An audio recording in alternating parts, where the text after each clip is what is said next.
d'être venu assister à cette première conférence au cyclo de Bordeaux. Comme vous venez de l'entendre, on va donc parler des PGSSE, c'est-à-dire le plan de gestion de sécurité sanitaire de l'eau. Alors, ce plan répond à un besoin de sécurisation. C'est un outil de fiabilité de l'eau. Ce n'est pas encore obligatoire, mais ça pourrait le devenir grâce à des normes européennes. On en parlera dans un instant. Aujourd'hui, on va essayer d'en décrire les attentes et surtout les bénéfices qu'on peut tirer de ce plan avec une finalité claire et assumée qui est finalement de répondre aux attentes des consommateurs qui veulent toujours une eau plus fiable. Alors, pour en parler, j'ai autour de moi Marie-Laure Guillemot de l'Agence régionale de santé, bonjour. Fabien Ringeval du CERTAD et Bastien Bonneau du syndicat 4B. Merci à vous trois. Pour entamer cette conférence, je vais laisser la parole à Marie-Laure Guillemot. Elle va nous détailler les bénéfices attendus de la mise en place de ce plan. Et puis Bastien Bonneau et Fabien Ringeval vont illustrer son propos avec leur retour d'expérience. Bonjour à tous. Alors effectivement, on va vous faire une présentation à trois voix. Comme ça ? D'accord. Alors, non, ça marche pas. Non ? Oui, comme ça. Voilà, donc une présentation en 4 parties avec des éléments sur les objectifs et le contexte de la mise en place de ces plans de gestion de sécurité sanitaire des eaux et de Sèvres, qui sera illustré donc par messieurs Ringeval et Bonneau avec leur expérience de la mise en œuvre de cette sécurité sanitaire, les travaux en cours et puis quelques perspectives et conclusions. Alors, pour introduire cette présentation, ça m'a paru intéressant de vous présenter une représentation des déterminants de la santé. On voit qu'ils sont nombreux, hein, ils tiennent à l'individu jusqu'aux conditions socio-économiques et que l'eau potable y tient une place importante. Alors, c'est l'eau potable, mais cette eau potable, c'est depuis la ressource jusqu'au robinet du consommateur. Donc, on voit que techniquement, c'est quelque chose qui est compliqué et qui doit être vraiment très intégrateur pour avoir cette fiabilité de l'eau potable. Et par rapport à cette qualité de l'eau potable, ça me paraissait intéressant de vous rappeler un petit peu le rôle de l'ARS qui, en fait, est sur 2 volets.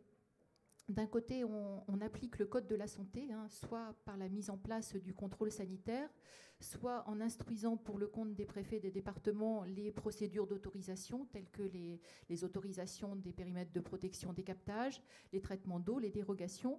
Mais en complémentarité avec ces missions réglementaires, on a la possibilité, c'est ce qui est développé par l'ARS Nouvelle-Aquitaine, de développer, notamment dans le cadre du plan régional santé-environnement, des projets de prévention des risques liés à l'environnement et au milieu, et notamment d'avoir une action proactive sur l'amélioration de la sécurité sanitaire des eaux potables. Alors, quelques éléments, je ne vais pas vous apprendre grand-chose hein, sur les spécificités de l'eau potable qui induit cette nécessité de gestion de la qualité et de la fiabilité. C'est que dans l'eau potable, ce n'est pas comme une chaîne alimentaire classique, on n'a pas de possibilité de rappel de produits. C'est vraiment un processus continu. Donc, il faut être sûr de la qualité de l'eau que l'on met dans le réseau. Bien sûr, vous l'avez vu, il y a différentes filières dans la chaîne de fabrication et de production et de distribution de l'eau. Et donc, c'est chaque étape qui doit être fiabilisée, avec notamment la qualité des intrants, que ce soit l'eau brute, les produits de traitement, les matériaux, mais également différentes caractéristiques du système de distribution d'eau, avec les procédures, le management, la formation des personnels, et puis une surveillance qui est adaptée aux dangers identifiés. Alors on voit que tout ça est très complexe et que face à cette complexité, on a quand même un certain nombre de leviers. Alors je vais vous en présenter 3. Le premier qui va nous préoccuper surtout aujourd'hui, c'est les fameux plans de gestion de sécurité sanitaire de l'OMS. Le second, c'est de vous dire ce qui existe déjà dans la réglementation des eaux potables, et vous verrez qu'il y a déjà beaucoup d'éléments de gestion des risques qui figurent dans cette réglementation. On ne va pas tout réinventer avec les PGSSE. Et puis aussi ce que nous propose le plan national santé-environnement 3, décliné en plan régional santé-environnement. Alors, donc ces PGSSE, c'est le cœur, vous voyez, du cadre conceptuel de l'OMS pour la qualité des eaux de boisson. Alors, l'OMS estime qu'il y a 3 exigences fondamentales vis-à-vis de l'eau de boisson. D'abord, un besoin de disponibilité, parce que c'est quelque chose qu'on ne connaît pas en France, mais il y a des pays qui sont concernés par ce problème de disponibilité. Après, il y a la qualité sanitaire de l'eau. Et puis après, il y a tout ce qui est acceptabilité, qualité organoleptique de l'eau. Et donc, pour atteindre ces exigences fondamentales, le cadre conceptuel de l'OMS prévoit 3 grands pans, en fait. Le fait de définir des objectifs d'ordre sanitaire au travers des recommandations que l'OMS met à jour régulièrement.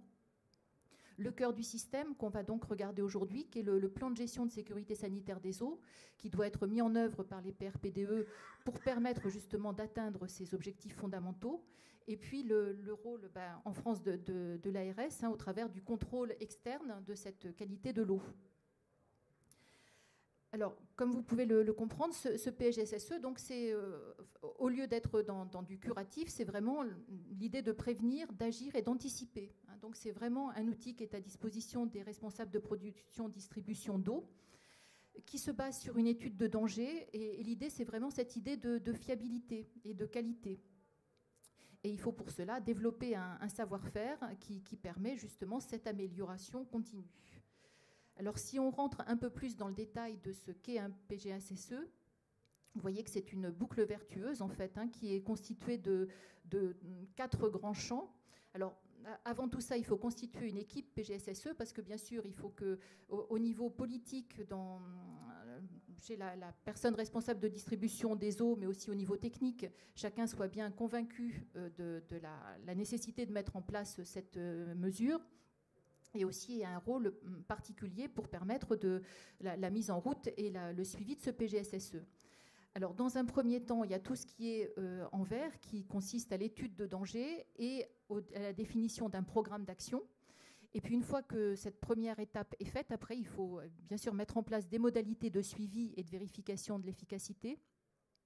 Il faut aussi tracer et notamment élaborer des procédures de gestion et puis avoir des programmes d'appui. Ça peut être des éléments, par exemple, sur la qualité de l'eau.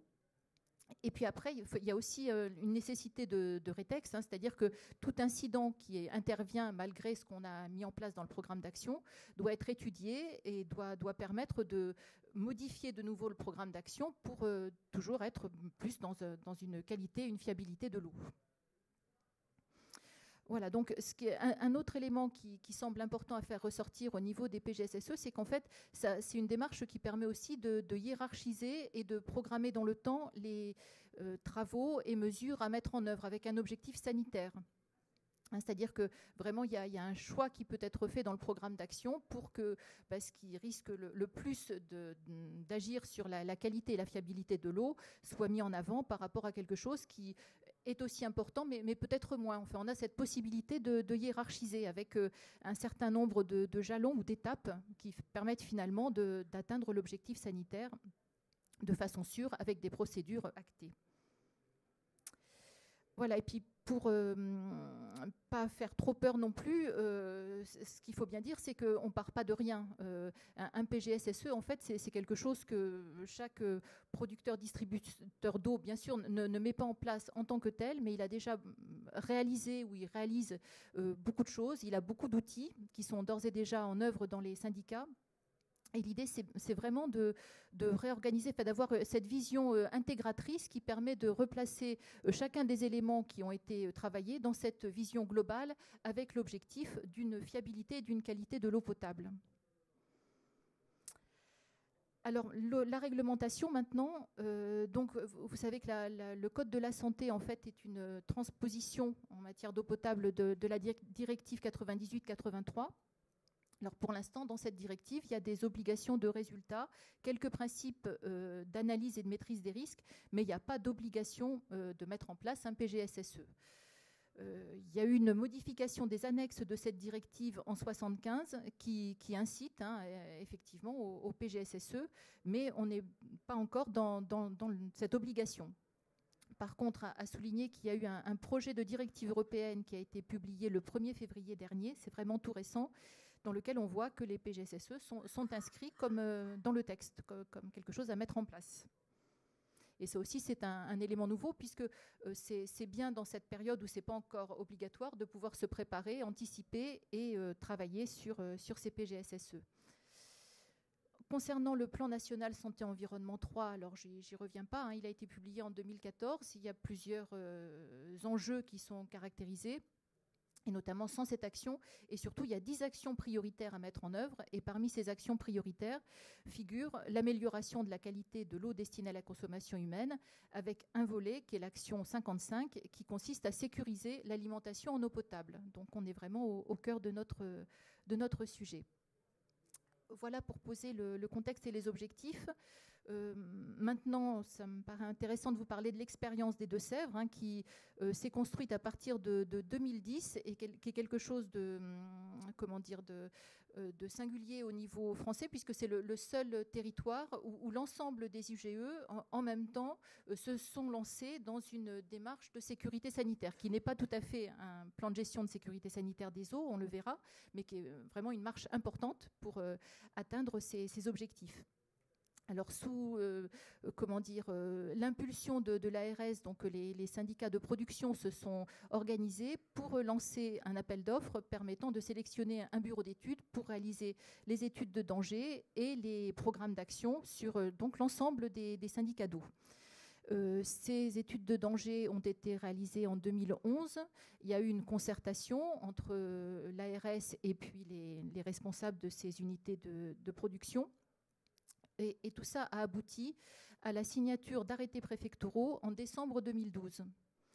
Et depuis décembre 2012, donc ces arrêtés qui comprennent différentes échéances, mais je pense que messieurs Ringeval et Bonneau vont vous en parler, sont mis en place. Hein, et on en est arrivé en 2017 à évaluer les impacts de la mise en place de cette première étape de sécurité sanitaire des eaux. Alors, à signaler dans les outils qui ont été mis à disposition dans ce territoire que pour aider au suivi des programmes d'action, il y a une application informatique qui fonctionne et qui donc doit permettre de renseigner régulièrement l'avancement des programmes d'action. Et puis je vais laisser la parole à messieurs. Alors on va illustrer ces propos avec Fabien Rageval, tout d'abord du CERTAD. Merci, bonjour à tous. Je vais essayer d'être très court pour vous présenter le CERTAD dans un premier temps. Ça va pas vite. Voilà. Donc le CERTAD, c'est 35 communes sur le sud-est du département des Deux-Sèvres. 22 000 abonnés en distribution, 60 000 abonnés en production, 900 km de linéaire de réseau de distribution et 80 en production. Voilà, un peu plus près de 3 millions d'eau prélevée en 2017, même si on a eu quand même un petit peu moins de consommation, puisque les Deux-Sèvres, un arrêté préfectoral a été instauré sur toute l'année 2017, du mois de janvier jusqu'au mois de janvier 2018. Bon, pour information, l'usine de production a un rendement de 89% et pour la distribution de 85-37%. On y reviendra un peu après, puisque c'est aussi là-dessus qu'on a travaillé, bien évidemment. Désolé, ça passe moins vite. Donc là, je vous passe voilà, le président, le directeur, les responsables. Nous sommes en tout 47 agents. Là, c'est un peu pour vous présenter la situation. Nous avons deux bassins. Un à la Touche-Poupard, qui est un barrage, et puis l'autre sur la Corbelière, c'est-à-dire alimenté, qui est tout le bassin de la Sèvre niortaise, et puis un tout petit captage aussi à la Chancelée, sur lequel nous participons au programme ressources. Voilà, donc là, je vous ai mis un petit peu les informations, mais c'est pas tout à fait ce qui nous intéresse aujourd'hui, je pense. Voilà, donc comme l'a dit Madame Guillemot tout à l'heure, une étude de danger a été réalisée en 2011 avec, pour tous les syndicats du département des Deux-Sèvres. Décembre 2012, donc un arrêté préfectoral. Alors je sais que c'est relativement nouveau, enfin c'est même pas relativement nouveau, c'est complètement nouveau pour les autres départements d'ailleurs. Mais sincèrement, c'est pour revenir un peu dessus. Je crois que Bastien le confirmera aussi. Et dans la salle, j'en vois d'autres directeurs des Deux-Sèvres, mais je pense que si cet arrêté n'avait pas été pris, Je pense qu'on aurait avancé, mais beaucoup moins rapidement, c'est évident. Cet arrêté de 2012 nous a ouvert les yeux et nous a un peu obligés et en plus à travailler tous ensemble. Hein. Donc voilà. Donc des installations donc, de protection, surtout. Alors j'ai pris quelques exemples, hein, parce qu'il y a une quarantaine d'articles, notamment toutes nos installations sont clôturées avec des sites anti-intrusion absolument sur toutes les portes d'entrée, les voies d'accès, que ce soit sur le réservoir au sol, le réservoir ou château d'eau, etc. Parce qu'on le savait très bien, on l'a tous, c'est quelque chose qui existe. Moi j'ai déjà vu, j'étais directeur dans d'autres syndicats d'eau, et c'est vrai que on m'a déjà donné une clé d'un portail, il n'y avait pas de grillage autour, mais le portail était fermé à clé, le genre d'exemple que l'on a. Ensuite, le règlement de service, c'est quelque chose qui existe. C'est vrai que chaque syndicat d'eau a son propre service. Par contre, la plupart du temps, pas à jour. Pour tout vous dire, le nôtre, puisqu'on avait un vieux syndicat qui datait de 1935, notre règlement de service daté des années 75-77 ne correspondait plus du tout à rien. Donc là, il a été entièrement revu et réactualisé, bien évidemment, régulièrement, notamment pour rappeler la réglementation sur les eaux de puits privés, et la réutilisation des eaux pluviales. Ça, c'est quelque chose sur lequel il faut que l'on travaille tous, je crois, urgemment. Les analyses, je vais passer très vite parce que mon collègue à côté en parlera, va rester un petit peu dessus. Ce sur quoi je souhaiterais vous parler, c'est plus la sectorisation. On a mis en place depuis 3 ans maintenant un système de sectorisation que l'on fait en interne, puisqu'on a la chance d'avoir un service maintenance et de pouvoir faire toute la réalisation, toute la conception en interne avec notre bureau d'études. Mais pour vous situer quand même, on était il y a 3 ans, en 2015, à 78,5% de rendement, enfin en 2014, pardon, et on est passé en 3 ans à 85,37. Vous savez ce que peut représenter un point de rendement au niveau comptable et financier. Pour nous, c'était plus de 6 points, et c'est vrai que c'est très, très, très important. Et ça, c'est quelque chose sur lequel on travaille, en sachant que les agences de l'eau financent, enfin en ce qui concerne la Loire-Garonne, c'est beaucoup plus difficile, ils ont arrêté, je crois, mais en ce qui concerne Loire-Bretagne finance la sectorisation à hauteur de 70 ou 80%. Donc c'est quand même relativement intéressant. Et puis ensuite, donc l'étude patrimoniale. Donc ça, c'est quelque chose sur lequel on s'est lancé tous les syndicats. Donc pour nous, je ne reviendrai pas trop dessus, parce que les conclusions ne seront rendues que d'ici 1 mois auprès des élus. Mais par contre, c'est quand même important, même si on est tous conscients, hein, quand on a un syndicat, de l'état de nos installations, il est évident que quand quelqu'un d'extérieur vient, c'est quand même important d'ouvrir un peu les yeux. Et puis, j'arrêterai après là-dessus, la professionnalisation des services, notamment avec les systèmes d'astreinte. Je sais qu'on a tous des astreintes, etc., mais c'est quelque chose qui doit être mis en place et très suivi, avec des règlements relativement stricts, de façon à être disponible 24 heures sur 24 et 7 jours sur 7. Et bien évidemment, en plus des astreintes, la professionnalisation, oui, là je repasse, qui nous a permis, notamment avec le document unique. C'est quelque chose que je sais que le document unique, tout le monde doit le mettre en place ou l'a mis en place, mais on sait très bien que dans les faits, il y a très peu de syndicats et très peu de collectivités qui ont mis en place le document unique. Par contre, pour nous, on a travaillé pendant plus d'1 an dessus, et ça a permis à tous les agents, tous les techniciens, de se rendre compte de l'urgence et de l'importance de tous les EPI et de leurs conditions de travail. Bon, le renouvellement des canalisations, j'insiste aussi un petit peu là-dessus, parce qu'en tant que je suis un pur financier, je ne suis pas technicien d'eau. J'arrive, pour tout vous dire, j'arrive du Trésor public, donc je suis vraiment un pur comptable. Mais c'est vrai que je sais que l'agence de l'eau insiste beaucoup là-dessus. On a des durées d'amortissement qui sont à peu près de 50-60 ans, tous dans nos syndicats d'eau, et on renouvelle la plupart du temps moins d'1%. Ça veut dire qu'on laisse plus de la moitié du réseau d'eau aux générations à venir. Si on amortit un réseau sur 50 ans, et ça veut dire qu'il faut renouveler 2% par an du réseau. Et on en est très très loin, puisque je crois que la moyenne au niveau national est de 0,2% de renouvellement de réseau. Donc on est quand même très très loin du 1 ou 2%. Voilà, je passe un peu. Donc les formations, comme je vous l'ai dit, hein, les EPI, formation SST, ça c'est ce que l'on a fait aussi, c'était un souhait. Et puis aussi, en plus de l'OIE, les fournisseurs, hein, j'en ai cité deux. Alors je sais qu'il y en a un qui est là, je ne sais pas si Schneider est là, mais Sofrel est là. Mais c'est vrai qu'ils font d'excellentes formations pour tous les agents techniques. Je passe sur l'entretien des ouvrages, puisque c'est mon voisin d'à côté qui va s'en charger. Voilà, je vous remercie, j'essaie d'être très court et pour essayer après de laisser place aux questions. Bastien Bonneau, je vous laisse compléter. Donc bonjour à tous. Donc je vais aussi essayer d'être rapide parce que je pense que l'intérêt c'est vraiment les questions. Donc également comme Fabien, je vais essayer de vous présenter rapidement donc le syndicat d'eau 4B. Donc c'est un syndicat très rural. Comme vous pouvez le voir, on a donc environ 68 communes en production. On prélève environ 2 millions de mètres cubes.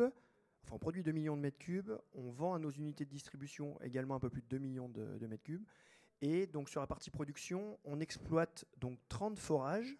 On utilise 8 cuves de mélange, donc il n'y a quasiment aucun traitement sur notre service. C'est simplement du mélange d'eau potable. Et on réalise donc tout ce traitement, enfin ces mélanges-là via 125 km de réseau d'eau. En distribution, donc on dessert 63 communes pour 30 000 habitants. Donc quand je vous dis que c'est très rural, c'est avec des communes qui font 50, 60 habitants. Donc on a énormément de linéaires réseau. Et donc la consommation en 2017 a été d'environ 1 460 000 mètres cubes. Et donc la gestion d'environ 827 km de réseau d'eau. On gère également donc 33 châteaux d'eau pour 14 000 abonnés. Donc le nombre d'ouvrages aussi aujourd'hui pour nous est également très pénalisant, c'est-à-dire énormément de temps de travail. Donc comme le disait Fabien, il y a eu des études patrimoniales qui ont été menées qui nous conduisent à amener une réflexion aussi sur ce nombre d'ouvrages. Donc voilà pour la petite présentation du syndicat, c'est simplement pour illustrer. Donc derrière, pour revenir sur la démarche de sécurité sanitaire, ce qui me paraissait important, c'est de vous rappeler le contexte de 2010. Le département des Deux-Sèvres donc, a travaillé très tôt grâce à l'ARS et à son impulsion forte sur la réflexion donc, de la directive européenne et des décrets de 2007 qui ont vraiment été mis en avant par donc, le responsable du service eau au niveau de l'ARS, hein, clairement, et qui a conduit donc, toutes les UGE à essayer de prendre en considération cette directive. Donc il y a eu énormément d'explications auprès des élus et auprès des responsables des services d'eau de cette responsabilité qui leur convenait en tant que PRPDE. Donc via cette réflexion, ça a conduit, donc, comme l'a dit Fabien, un groupement de commandes au niveau du département pour lancer une étude de danger, donc c'est-à-dire analyser les risques que chaque service pouvait encourir. Donc ce qui a, voilà, comme je vous le disais, hein, conduit vraiment à cette réflexion. Il y a eu énormément d'échanges avec l'ARS 79 qui ont conduit à la mise en œuvre d'un arrêté préfectoral qui regroupait 40 articles. Donc ces articles allaient donc de la totalité de ce qu'on peut retrouver sur un service d'eau potable, en passant par les astreintes, les risques liés au captage, les risques liés à chaque ouvrage de stockage, les risques liés au réseau, les risques liés au temps de séjour, et également d'approfondir la connaissance de nos réseaux. C'est vraiment ce qui est ressorti. Et donc la mise en œuvre de cet arrêté préfectoral a vraiment conduit de nombreuses PRPDE à réfléchir sur leur capacité à continuer. L'exemple, comme je vous ai dit, on était un syndicat très rural, il y avait 11 unités de distribution, et suite à la mise en œuvre de cet arrêté, on est passé à 4 unités de distribution. Donc des unités de distribution de plus grosse taille, avec plus de capacité financière, plus de capacité humaine. C'était vraiment l'enjeu fort qui a conduit chaque UGE à réfléchir, et certaines donc du coup à disparaître et à se regrouper pour se regrouper notamment autour des unités de production d'eau potable. C'est vraiment ce qui s'est produit sur le département des Deux-Sèvres. Donc je vous ai mis 2 actions hein, pour passer assez rapidement. Des actions issues de cet arrêté préfectoral. Ce qui a été mis en avant, par exemple, c'est vraiment la prise de conscience des protocoles de secours sur chaque ouvrage. Je vous ai mis donc la réflexion, par exemple, sur l'aspect quantitatif et qualitatif sur tous les secteurs qui ont été mis en œuvre. Je vous ai mis un exemple en bas d'un petit schéma où on s'est posé la question de dire s'il y a un problème électrique, comment on doit agir, qu'est-ce qu'on doit faire. S'il y a un problème de génie civil sur une bâche de mélange, les renfermis c'est une bâche de mélange, qu'est-ce qu'on doit faire? L'eau, elle provient de quel endroit? Je vous ai mis en bas, il y a 2 forages, forage F2, forage F3. Eh bien, comment on peut faire s'il y a un problème sur ces 2 captages-là? Vraiment, ça a été une réflexion sur chaque point pour se dire quelle solution on peut trouver pour continuer à desservir aux populations en aval, donc situées sur les 3 ouvrages, réservoir de Beauvoir, réservoir d'Africaudière, réservoir de Saint-Étienne. Comment on peut faire pour envoyer de l'eau encore sur ces ouvrages-là pour alimenter les populations? Ça a été des choses pas simples. Ça nous a amené beaucoup de réflexions et à nous dire, eh bien, on a encore des points de faiblesse. Et donc ça, c'est des choses où on se dit, eh bien, il va y avoir besoin de continuer à investir pour trouver des solutions pour desservir en permanence nos populations. Donc je vous ai mis 2-3 autres protocoles qui ont été mis en œuvre aussi. Comment on réalise une vidange suite à un nettoyage d'ouvrage? Quelle vanne on manœuvre? Quelle vanne on remet en service? Les agents savaient le faire, ce n'était pas la difficulté. Simplement, c'était écrit nulle part. Et ce que ça nous a amené, c'est à nous dire, eh bien, il faut l'écrire. Parce que demain, l'agent qui sait le faire tous les jours, il n'est pas là, eh bien, comment on fait? C'est vraiment cette prise de conscience qu'il y a eu au niveau des services et des agents sur le terrain. L'exemple également, c'est une remise en service suite à une casse sur le réseau. Qu'est-ce qu'on fait? Qu'est-ce qu'on doit faire? On a réécrit tout ça, on a protocolisé tout ça, et les agents qui devaient agir sur le terrain ont eu une certaine prise de conscience. Désinfection des pièces, faire des purges de réseau et pas renvoyer directement chez les abonnés. C'est vraiment tout ça qu'on a essayé de réécrire pour que tout le monde en prenne conscience, et notamment les agents sur le terrain qui exploitent au quotidien. Un deuxième exemple qui a été mis en avant par le département des Sèvres, c'est vraiment la mise en œuvre de plans d'analyse d'autocontrôle. Il y a eu un développement fort de l'autocontrôle et de fichiers sanitaires, c'est-à-dire faire prendre conscience aux services d'eau qu'il y avait nécessité de dépasser le contrôle sanitaire uniquement. Les services d'eau devaient mettre en place cet autocontrôle, et aujourd'hui, personne dans tous nos services ne peut le contester parce que tout le monde le trouve très important, parce que cet autocontrôle nous permet d'aller vers de l'anticipation de risques de dépassement, notamment en termes de qualité d'eau.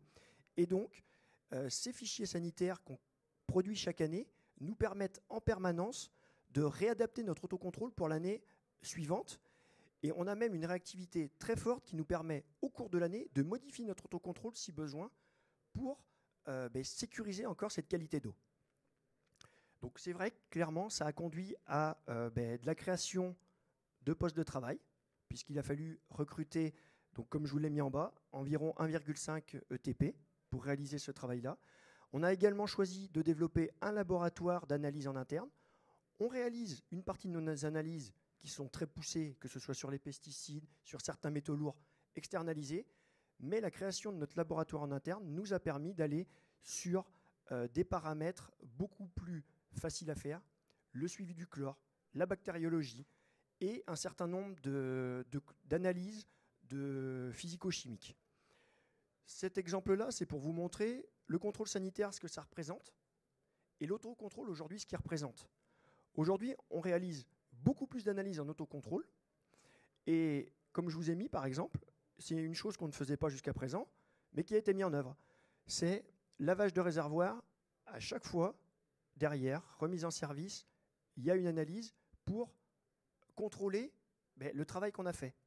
Sur l'année 2018, donc je ne vous l'ai pas affiché ici, mais on a réfléchi et on s'est rendu compte, au vu de ces résultats sur les 3 dernières années, que des fois on avait de la bactériologie qui apparaissait.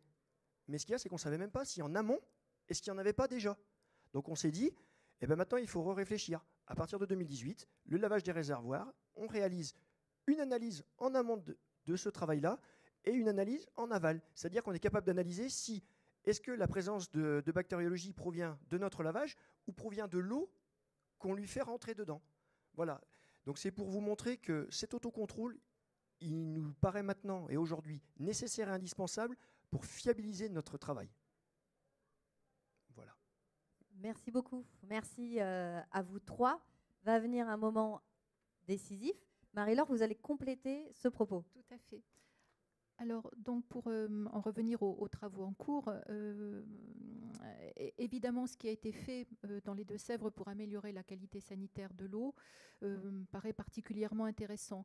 Donc, il a été souhaité par l'ARS la conduite d'une évaluation externe de cette démarche avec en fait deux finalités. La première, c'est de voir comment, sur le territoire des Deux-Sèvres, poursuivre et compléter cette expérience pour vraiment atteindre le niveau PGSSE, et d'autre part, comment tirer parti de cette expérience pour quelque part voir comment elle peut se transposer à d'autres territoires.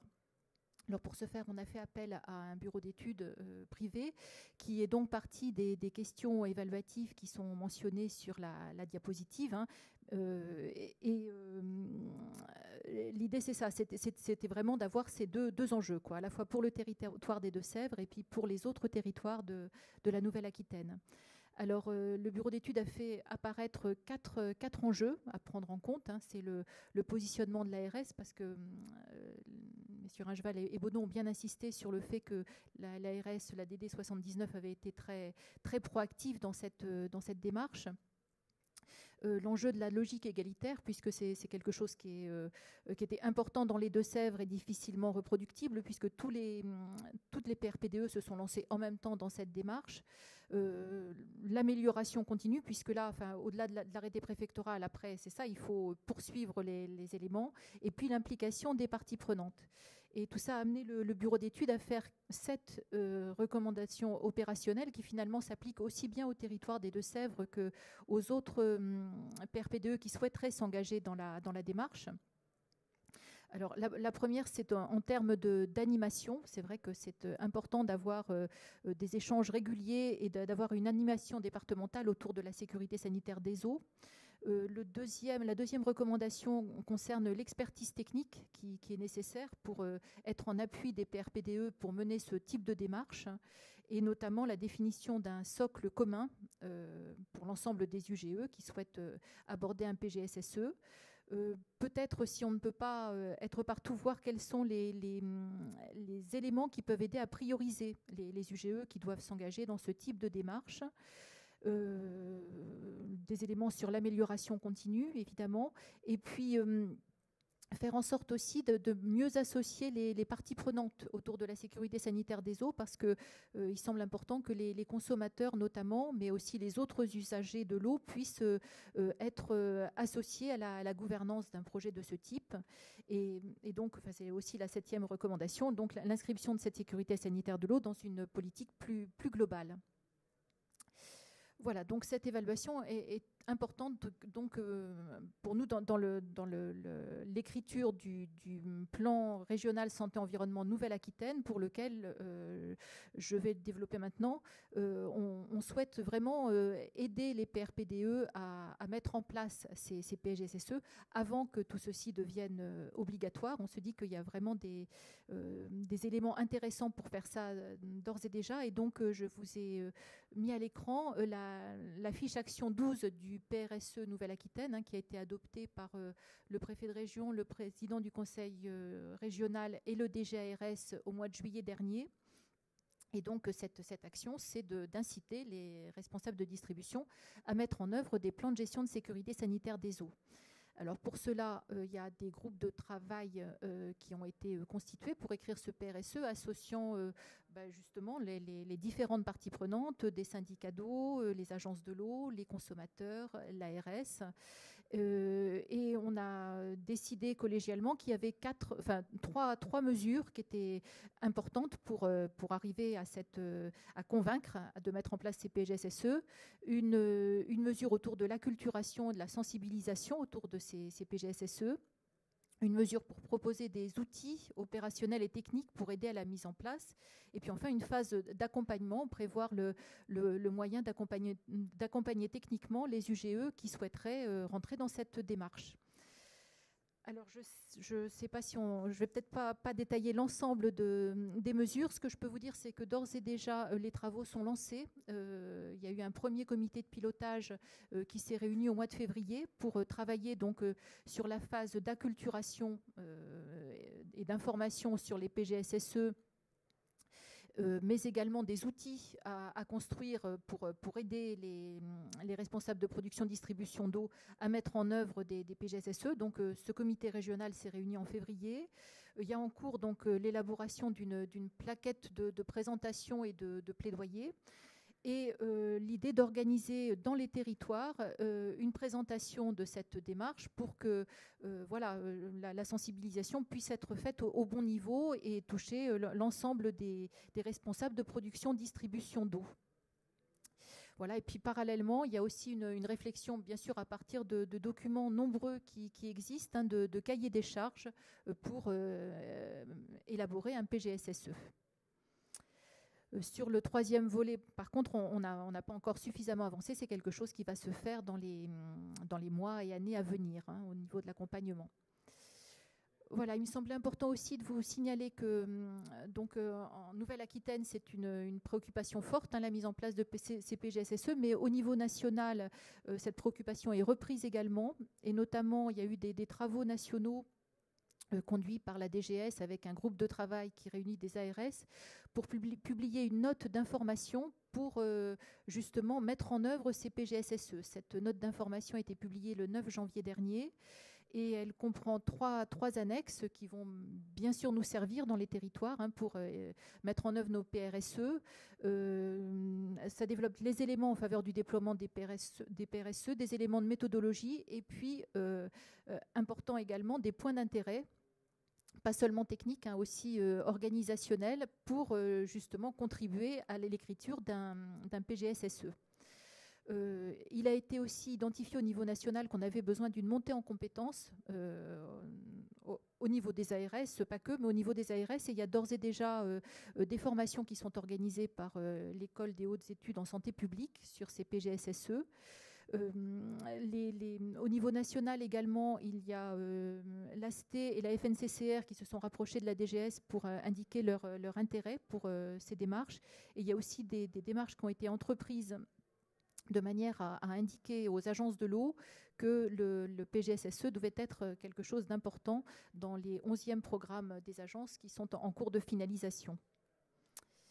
Voilà, je vais conclure simplement en disant que ça nous semble important qu'il y ait vraiment un changement d'approche à travers de cette stratégie globale de sécurité sanitaire des eaux qui permet vraiment d'avoir un continuum, une analyse de l'ensemble des facteurs qui concourent à la fiabilité de la distribution d'eau, que c'est une route progrès qui doit se mettre en place, qu'il ne faut pas forcément tout faire tout de suite, mais vraiment se mettre dans une logique de qualité, et que donc cette appropriation du contexte PGSSE nous semble particulièrement importante pour passer d'une gestion quantitative à une approche sanitaire intégrée et permanente de la qualité de l'eau. Voilà, je vous remercie de votre attention. Merci beaucoup. Merci à vous trois. Effectivement, vous pouvez les applaudir, c'était extrêmement intéressant. Vient le moment qui est très important, qui est peut-être le moment essentiel, c'est celui de vos questions. Qui a envie de se lancer ? J'arrive.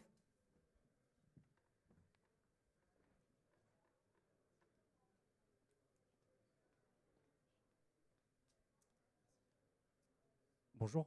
J'ai vu que sur votre schéma, ça intègre aussi la partie privative, donc chez l'abonné, avec la partie branchement privé et la nature du matériau de la robinetterie. Je voudrais savoir votre position là-dessus pour l'intégrer dans le cadre du PGSSE.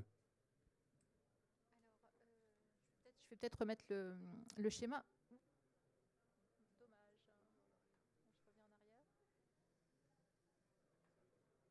Sinon, faites sans schéma, c'est pas grave. On va faire sans schéma. C'est vrai qu'il y a des éléments qui sont plus ou moins faciles à prendre en compte, que ce soit en amont ou en aval par la PRPDE. Je pense que déjà, il faut donc définir le périmètre sur lequel porte l'étude PGSSE. Et par rapport à des éléments qui ne peuvent pas être totalement maîtrisés par le responsable de distribution, l'intérêt, c'est de bien identifier ces points comme posant problème et trouver des solutions pour au moins éviter, c'est ce que M. Ringeval disait tout à l'heure, notamment au niveau du règlement du service d'eau, par rapport au retour d'eau ou par rapport à un certain nombre d'éléments, on peut au moins protéger l'eau de distribution publique des risques liés à d'autres usages. Mais c'est vrai que c'est ça. Enfin, je pense qu'il faut bien définir le périmètre et aussi bien définir les points sur lesquels on n'a peut-être pas totalement la maîtrise, mais au moins sur lequel on sait qu'il y a une attention particulière ou des éléments qui peuvent être reportés dans le règlement de service d'eau. Est-ce qu'il y a une autre question? Je suis là à votre disposition avec un micro. J'arrive.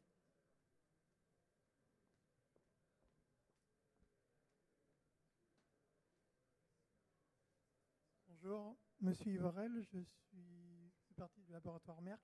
Donc je suis un client final qui utilise beaucoup. Je suis un client final qui utilise beaucoup d'eau. Je suis un peu loin de ce domaine. Parce que moi, je fabrique des médicaments. Je développe la partie industrielle, notamment la partie énergétique. Ma question, elle est en lien à la maîtrise. Vous avez parlé d'autocontrôle. Et je voulais savoir s'il y avait des contrôles en ligne. Parce que nous, très souvent, on voit que la qualité d'eau n'est pas toujours stable.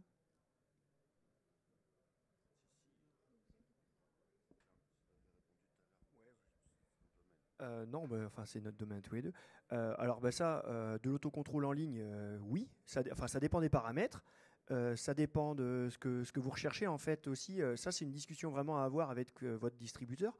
Puisque derrière, il faut, de l'autocontrôle et du contrôle en ligne, il en existe. Après, pas sur tous les paramètres. Donc, votre question, est-ce qu'elle porte sur un paramètre particulier? Parce qu'une stabilité d'eau, en général, son origine est quand même stable. L'eau qu'on envoie sur nos abonnés, elle est stable dans le temps. Donc, mis à part sur des points ponctuels où on peut avoir une difficulté d'un point d'approvisionnement, on va être obligé de modifier l'eau qu'on va vous envoyer, mais ça, c'est ponctuel. C'est pas des choses qui vont changer fréquemment. Enfin, voilà, je sais pas si... Alors, nous, on a eu des difficultés sur des métaux lourds, par exemple, retrouvés, qui derrière peuvent dégrader nos installations. Et ma deuxième question, c'est si jamais vous avez des autocontrôles qui définissent des normes non conformes, comment vous informez le client? Alors, deux choses. Alors, les métaux lourds, à mon avis, il n'y a pas de suivi en continu sur des métaux lourds. Ça m'étonnerait. C'est plutôt un autocontrôle, c'est-à-dire un suivi assez régulier. Alors après, présence de métaux lourds, normalement, c'est quand même quelque chose qui est très connu des services. Donc, s'il y a eu une forte dégradation ou des paramètres qui sont apparus en métaux lourds, c'est quand même un petit peu particulier. À ma connaissance, nous, ça ne nous est jamais arrivé. On suit nos métaux lourds, mais sur nos points de production, puisqu'on sait certains paramètres. On maîtrise plutôt bien les mélanges, puisque c'est quelque chose qui varie peu dans le temps pour nous, les métaux lourds. Donc, j'ai un peu de mal à vous répondre pour dire qu'il y a une forte variation de la présence de métaux lourds. Là-dessus, je ne peux pas vous répondre parce que je ne connais pas votre service. Et après, la deuxième question, c'était... Alors, l'alerte. Oui, alors, concernant les non-conformités, il y a un grand nombre de paramètres qui sont suivis pour assurer la qualité de l'eau distribuée. Quand, dans le cadre du contrôle sanitaire ou de la surveillance d'ailleurs, il y a un dépassement de paramètres, il y a déjà un lien qui s'établit entre le producteur d'eau et l'ARS, et puis pour évaluer le risque, savoir à quoi est lié ce dépassement et quels sont les moyens à mettre en œuvre pour y remédier. Et il y a une information du public qui est diffusée avec après des modalités de gestion qui peuvent être variables, soit effectivement le responsable de distribution identifie et corrige rapidement le défaut, auquel cas il n'y a pas de procédure de dérogation à mettre en place. Dans le cas où il faut du temps, des travaux importants, et dans la mesure où la limite de qualité, le paramètre, le dépassement ne présente pas de risque pour la santé au travers de l'évaluation du risque que l'on en fait, il y a une procédure de dérogation qui peut être mise en place avec parfois des recommandations particulières pour certains publics parce qu'ils sont plus sensibles à ce risque. Mais c'est ça, il y a une information de toute façon des consommateurs. Je pense que vous savez tous également que l'information sur le contrôle sanitaire est disponible dans les mairies de façon systématique, et que le ministère de la Santé met aussi à disposition un site internet qui permet, avec une entrée par commune, de connaître la qualité de l'eau distribuée, alors au travers des contrôles sanitaires. On n'a pas la surveillance mise en place par les responsables de distribution, mais on a tous les résultats du contrôle sanitaire. Merci beaucoup. Est-ce que vous avez une dernière question pour nos conférenciers? Non? Marie-Laure, une petite précision sur ce plan. On l'a dit à plusieurs reprises, on le dit, pour le moment, c'est une question de volonté, de bonne volonté. Bientôt, ça pourrait devenir obligatoire. Oui, tout à fait. Et donc les travaux européens sur la nouvelle directive qui va remplacer la directive 98-83 vont probablement conduire à une obligation de mettre en place des plans de gestion de sécurité sanitaire des eaux. D'où l'intérêt d'anticiper de ce travail en amont qui est rendu possible notamment au travers de l'outil PRSE qui permet vraiment aux parties prenantes de se consulter, de travailler de concert pour réunir toutes les conditions pour mettre en place ces PGSSE avant que ce soit obligatoire. Merci beaucoup, je vous remercie tous. Merci à nos 3 conférenciers, merci à vous. C'est la fin de cette première conférence.